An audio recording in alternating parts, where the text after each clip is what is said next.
Hello friend, আমি অমিত। শুরু করছি আজকের গা ছমছমে জার্নি। গল্প হলেও সত্যি। আপনারা চোখ রাখুন দ্য পিপল চয়েস চ্যানেলে। আজ আর একটা নতুন গল্প,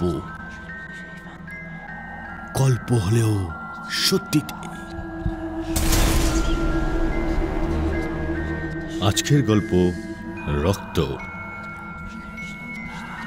গল্প পাঠিয়েছেন রানাঘাটের মিষ্টি চৌধুরী। ক্ষমতা এমন একটা জিনিস যা ওভারডোজ হয়ে গেলেই হিংসতার নেশা চড়ে। তখন আর মানুষকে মানুষ বলে জ্ঞান করা যায় না। মানুষ তখন জন্তু হয়ে যায়, যাদের কাছে মনুষ্যত্বের থেকে ওপরের স্বার্থ। ক্ষমতার লোভে মানুষ মারতেও বুক কাঁপে না। আজ শোনাবো তেমনই একটা গল্প। তাহলে শুরু করা যাক আজকের গল্প, রক্ত।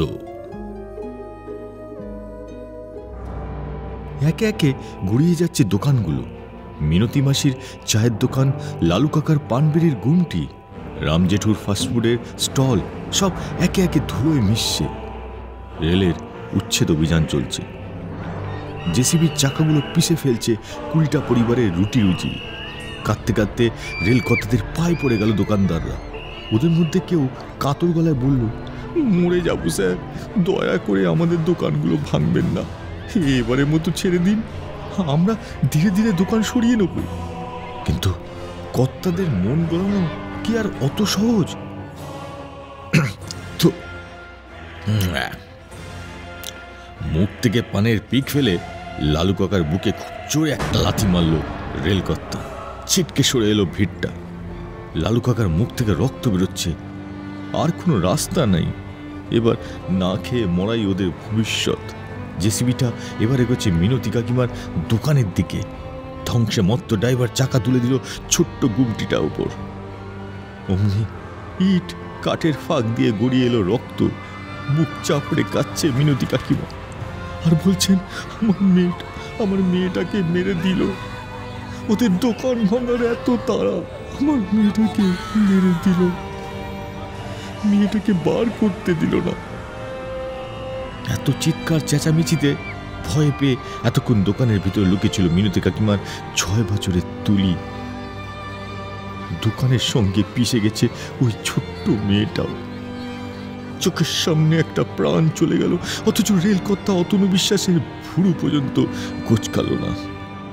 সকলকে অবাক করে দিয়ে উনি বললেন, এই সবাই সর, জেসিবি চালাও, যে মরে মরুক, জেসিবি চালা, যে মরে মরুক।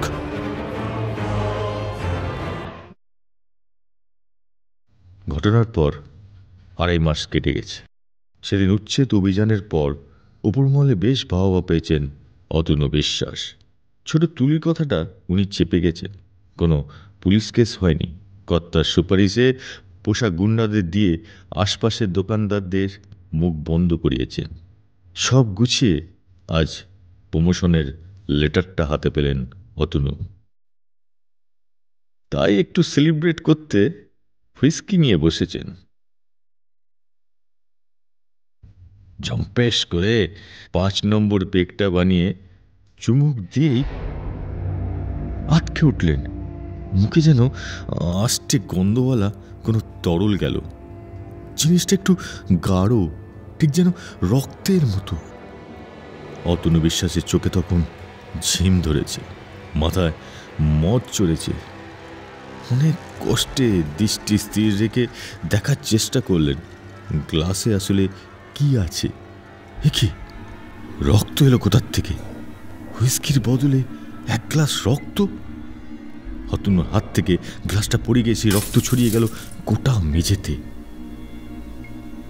নেশা চললেও অতনু বুঝতে পারছেন এই ঘরে অতি প্রাকৃত কিছু ঘটছে।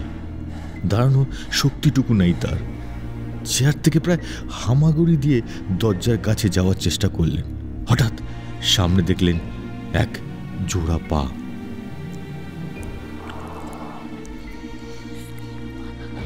চোখ তুলে দেখলেন একটা ফুটফুটে বাচ্চা মেয়ে দাঁড়িয়ে। আরে আরে এ তো মিনতি মেয়ে তুলি, কিন্তু সে তো মরে গেছে। জেসিবির চাকা চলে গেছে ওর শরীরের উপর দিয়ে। নিজের চোখকে বিশ্বাস করতে পারছেন না তো অতনু। অনেক কষ্টে বললেন, আমায় ছেড়ে দে, আমি আর কোনো অন্যায় করব না। ছোট্ট তুলি তখন খিলখিলিয়ে হাসছে, আর ধীরে ধীরে মুখটা বদলে যাচ্ছে। মাথা দিয়ে গড়িয়ে পড়ছে রক্ত, খসে পড়ছে মাংস, মরমর শব্দে ওর শরীরে হাড় ভাঙছে। সবটাই দেখতে পাচ্ছেন অতনু। আরো জোরে জোরে হাসছে তুলি, কান ফাটানো সেই হাসিতে কষ্ট হচ্ছে রেলকর্তা অতনু বিশ্বাসের। দম বন্ধ হয়ে আসছে, তার কান দিয়ে গড়াচ্ছে রক্ত। ধীরে ধীরে নিস্তেজ হয়ে পড়ছেন দাপুটে রেলকর্তা। ধীরে ধীরে প্রাণটা বেরোচ্ছে। পরের দিন সকালে রেলের অফিসার অতনু বিশ্বাসের দেহটি উদ্ধার হয় ওনার স্টাডি রুম থেকে। ময়না তদন্তের পর ডাক্তার বলেন, অতিরিক্ত মদ্যপানের জন্যে সেরিব্রাল অ্যাটাকের তার মৃত্যু হয়েছে। খবরটা শুনে মুচকি হাসে মিনতি মাসি, কারণ সে জানে তার মেয়ে তুলি শেষমেশ নিজের মৃত্যুর বদলা নিয়েছে। দারুণ দারুণ একটা গল্প শুনলাম। শ্রেয়া, তুমি এরকমই সুন্দর সুন্দর গল্প আমার এই দ্য পিপল চয়েস চ্যানেলে লিখে পাঠাবে।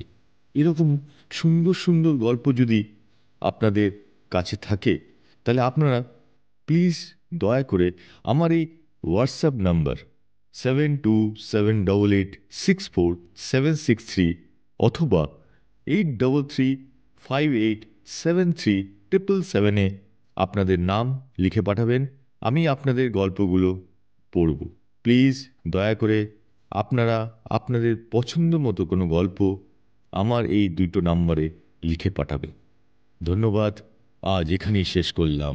গল্প হলো সত্যির আর একটা সুন্দর গল্প।